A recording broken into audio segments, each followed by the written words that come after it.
She was still wearing his ring when he had her dragged out by security. 200 guests, her husband's birthday. And Richard didn't even look at her as she was thrown into the street. Then a black car stopped. A man stepped out. The one man in that entire ballroom everyone had been too afraid to greet first. He looked at her once and said only, "Come with me." Richard would spend the rest of his life regretting that he let her go. The ballroom glittered like it always did when Richard wanted the world to see his success. Chandeliers, champagne towers, a string quartet playing something no one was really listening to. Amara stood near the edge of it all, the way she always did now, careful not to take up too much space. She had learned, over 3 years of marriage, exactly how much room she was allowed to occupy in Richard Osei's life. Tonight, apparently, it was none. "You're an embarrassment," Richard hissed, gripping her arm hard enough to bruise, his smile never faltering for the guests watching from a polite distance. "Do you know what people are saying? Get out. Now." Amara's stomach dropped. "Richard, we can talk about this." "There's nothing to talk about." His eyes flicked, just for a second, toward the champagne table, toward Vanessa Cole, who was watching the scene with the satisfaction of someone who'd been waiting for this exact moment. Security appeared at Amara's sides before she understood what was happening. Firm hands. A blur of faces she recognized from years of galas just like this one, none of them meeting her eyes. And then the cold slap of night air as the doors closed behind her, the music fading into nothing but a murmur behind glass. She stood on the marble steps in her evening gown, arms wrapped around herself, humiliation burning hotter than the cold. That was when the car stopped. A black sedan, engine barely audible, pulled to the curb like it had been waiting. The rear door opened before the driver even circled around. A man stepped out, tall, unhurried, dressed simply enough that she almost didn't recognize him as the same man who had been seated at the most guarded table inside, the one even Richard's business partners had approached with unmistakable caution. Kang Tae-hyun. She'd heard his name whispered more than spoken all evening. No one seemed to know exactly what he did. No one seemed to want to ask. He didn't smile. He didn't offer condolences. He simply looked at her, taking in the state she'd been left in, and said 2 words that would change everything. "Come with me." Amara hesitated. Every instinct told her this was reckless. A stranger, a car, a night already gone wrong. But something about the stillness in his voice, the complete absence of pity in his expression, made her feel, for the first time all night, like she wasn't something to be discarded. She got in the car. Behind her, through the ballroom's glass doors, she saw Richard finally look outside and freeze. Richard didn't know the name Kang Tae-hyun yet. By morning, he would wish he never had to learn it. The car didn't take her home. It took her somewhere quieter, a private lounge overlooking the city, where Tae-hyun said almost nothing, simply had tea brought for her, and waited until her hands stopped shaking before he spoke. "You didn't deserve that," he said finally. "You don't know me," Amara answered, sharper than she intended. "No," he agreed. "But I know men like your husband, and I know what it costs the people around them." She studied him, the careful stillness, the way even the staff in the lounge moved differently around him, like the air itself deferred to his presence. "Who are you, exactly?" Tae-hyun didn't answer directly. "Someone your husband should be careful not to insult again." She didn't understand what that meant. Not yet. By the next morning, Richard did. He arrived at his office to find 2 of his largest supply contracts frozen without explanation. His usual contacts suddenly unreachable. Doors that had always opened for him now closed without apology. When he finally reached someone willing to speak plainly, the message was short. "You embarrassed the wrong woman, Mr. Osei. Mr. Kang doesn't forget things like that." Richard's blood ran cold. He had heard the name Kang Tae-hyun before, in rooms where men spoke carefully and only in private about the empire that moved beneath the surface of the city's legitimate business, the one nobody crossed and survived intact.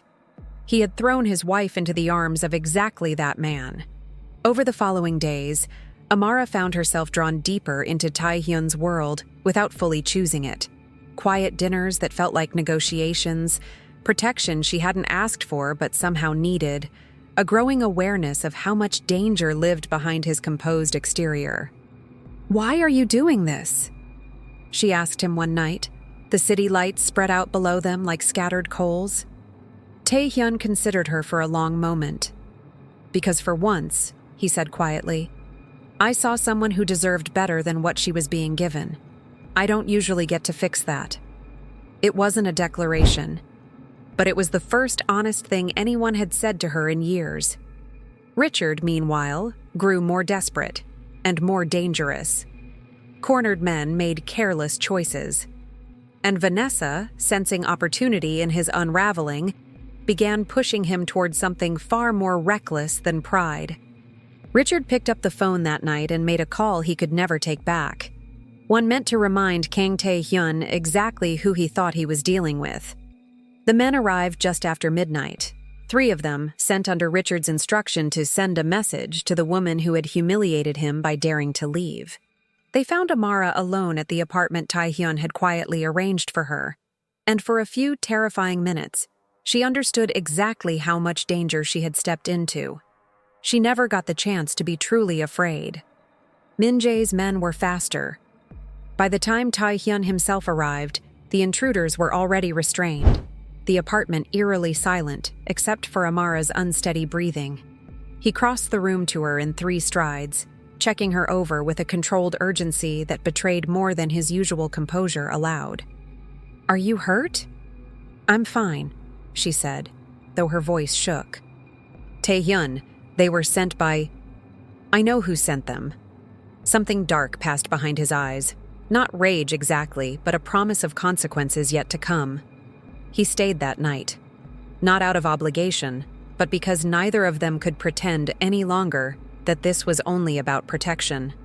"You should hate me for the danger I've brought into your life," she whispered. "You didn't bring it," he said. He did. All you did was survive it.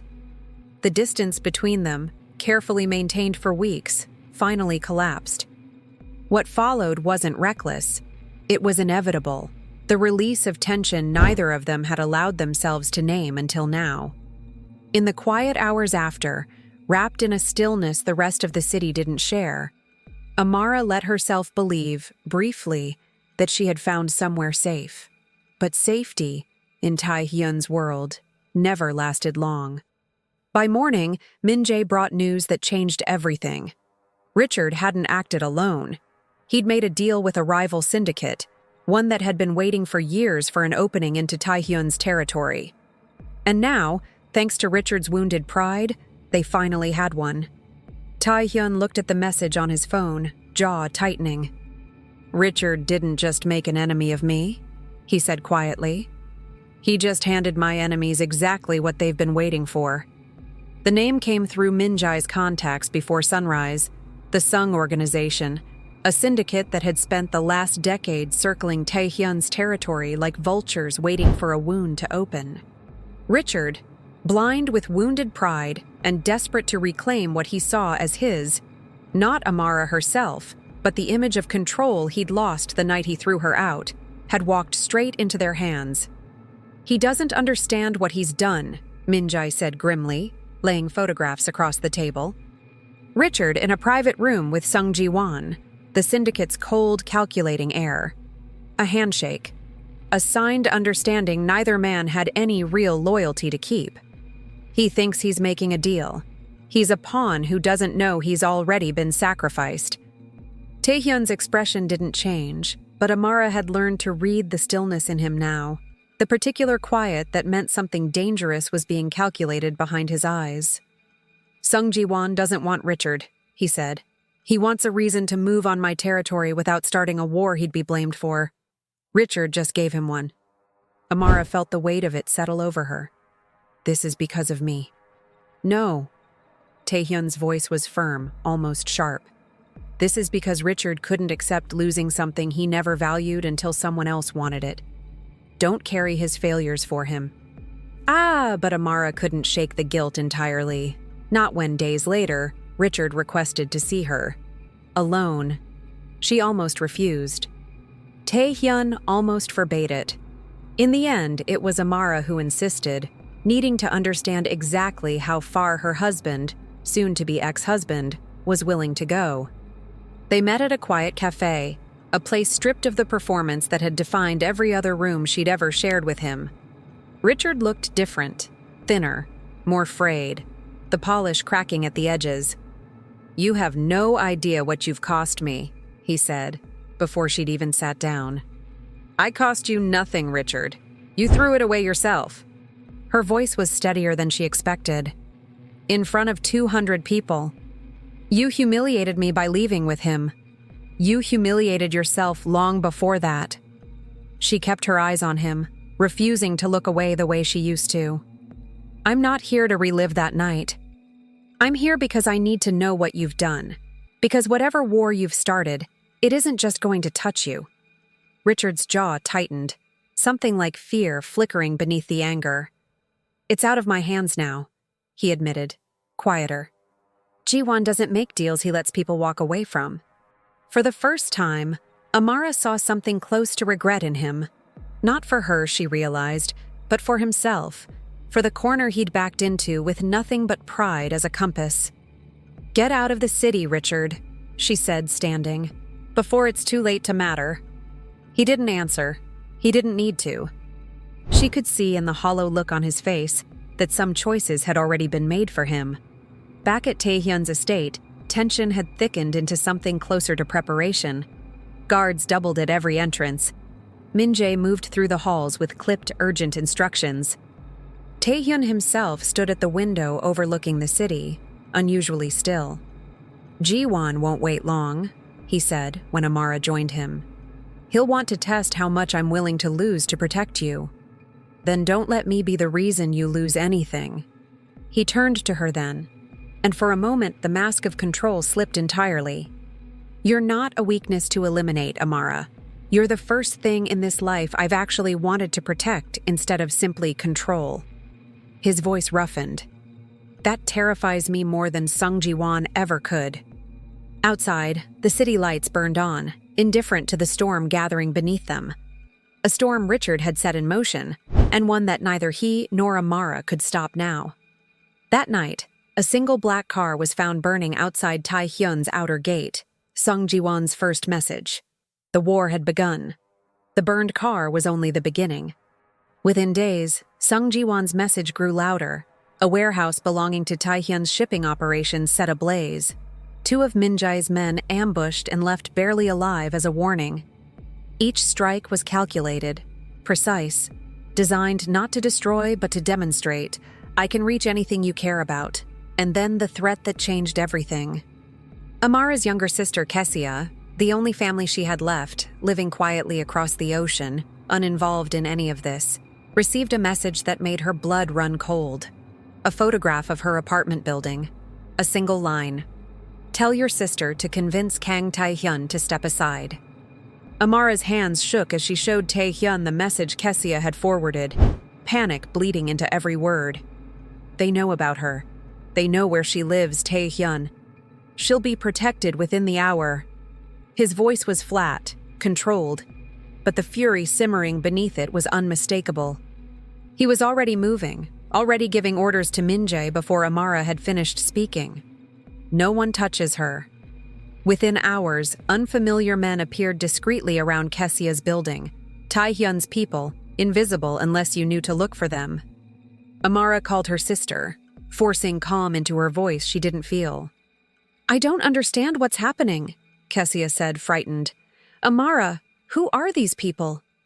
"People protecting you," Amara said. "I promise. I'll explain everything. Just trust me a little longer." But even with Kessia safe, the walls were closing in. Sung Ji-won had made his intentions unmistakable. This wouldn't end until Taehyun either surrendered his territory or lost everything trying to keep it. That night, Taehyun made a decision Amara hadn't seen coming. "I'm going to meet with him," he said. "Alone." "Absolutely not." Amara's voice cracked with disbelief. Taehyun, he's trying to draw you out. I know exactly what he's trying to do. He turned to face her, something unbearably heavy in his expression. But if I don't go to him, he'll keep reaching for the people around me until he finds something I can't protect. I won't let that be Kessia. I won't let it be you. And if it's a trap? Then at least it's a trap that doesn't touch either of you. Amara felt something break loose in her chest. Fear, yes, but underneath it, something far more overwhelming. She hadn't let herself say it yet, not fully, not out loud. But watching him prepare to walk willingly into danger to shield her, she understood there was no more pretending this was simply protection, or gratitude, or convenience. Don't you dare do this and not come back, she said, voice trembling. I can't lose you and pretend I don't feel what I feel. Taehyun crossed the room and took her face gently in his hands, something unguarded finally breaking through the composure he wore like armor. I've spent my whole life expecting to lose everything eventually, he said quietly. I didn't expect it would matter this much, having something worth trying to keep. He kissed her once, slow and certain, like a promise neither of them dared say aloud. Then he was gone, into the dark, toward a meeting that could end everything, or force Sung Ji-won to finally understand exactly what he'd been threatening to destroy. Amara stood at the window long after his car disappeared into the night, praying to a god she wasn't sure was listening that she hadn't just watched the man she loved walk into his own execution. The meeting took place in neutral territory, a dockside warehouse neither syndicate controlled, chosen deliberately by Taehyun to strip Sung Ji-won of any home advantage. Ji-won arrived flanked by 6 men, smug with the confidence of someone who believed he'd already won. I have to admit, he said, circling slowly, I didn't think you'd come alone. Sentiment really has made you careless, Kang. I came alone, Taehyun said evenly, because I don't need anyone else to finish this conversation. You mean surrender your territory. I mean give you exactly what you're actually here for. Taehyun's calm was unsettling, deliberate. You didn't move against me for Richard Osei's pathetic grudge. You moved because you needed proof my organization was weak enough to challenge. So let's be honest with each other, Ji-won. What will it actually take for you to walk away? Ji-won hesitated, thrown by the lack of resistance he'd expected. That hesitation was exactly the opening Taehyun needed. What Ji-won didn't know was that for the past week, Min-jae hadn't only been defending, he'd been documenting. Every strike Ji-won ordered, every man he sent, every illegal shipment his organization moved through the port under diplomatic cover, quietly recorded and passed to contacts within international enforcement circles, Taehyun had spent years cultivating precisely for a moment like this one. You're not here to negotiate my surrender, Taehyun said quietly. You're here because in exactly 11 minutes, federal agents are going to raid 3 of your shipping fronts based on evidence I've spent the last week collecting. I'm giving you the chance to walk away from this dock before that call comes in, the same courtesy I'd give any man smart enough to recognize when he's lost. Ji-won's confidence cracked for the first time, calculations racing behind his eyes. You're bluffing. Check your phone. He did. And the color drained from his face as the first alert came through. A raid already underway, exactly as promised. Ji-won retreated within minutes, his forces scattering into the night, the war ending not in bloodshed, but in the quiet, total collapse of everything he'd built his threat upon. Richard's fate came just as swiftly. Stripped of Ji-won's protection, exposed as the man who'd invited a criminal syndicate into a personal vendetta, his business partners abandoned him within days. Vanessa disappeared the moment his usefulness did. By the following week, Richard Osei's name meant nothing but scandal, his empire of appearances collapsing under the weight of the very reputation he'd spent his life protecting. Amara felt no satisfaction in his downfall, only relief that it was finally, truly over. She found Taehyun on the terrace overlooking the city that night, the tension of the past weeks finally lifting from his shoulders. It's done, he said simply, turning to her. All of it. And now? Amara asked. He took her hands, something achingly open in his expression. The mask fully gone now. Nothing left between them but the truth. Now I get to ask you something I should have asked the very first night, instead of just telling you to come with me. Ask me. Stay with me, he said quietly. Not because you have nowhere else to go, not because you're in danger. Just because I love you, Amara Osei, and I don't want to imagine a version of my life that doesn't have you in it. Amara felt tears rise, not from grief this time, but from something she hadn't let herself feel in years. The simple, overwhelming relief of being chosen, fully and without condition. I already chose you, she whispered. The night I got in that car. He pulled her close. The city lights spread out beneath them like the beginning of an entirely new life. One built not on appearances or fear, but on something neither of them had expected to survive long enough to find. She had walked out of one life with nothing but her pride in pieces. She walked into this one hole, chosen finally by a man dangerous enough to burn the world down for her, and gentle enough to never make her feel like a possession worth fighting for. The end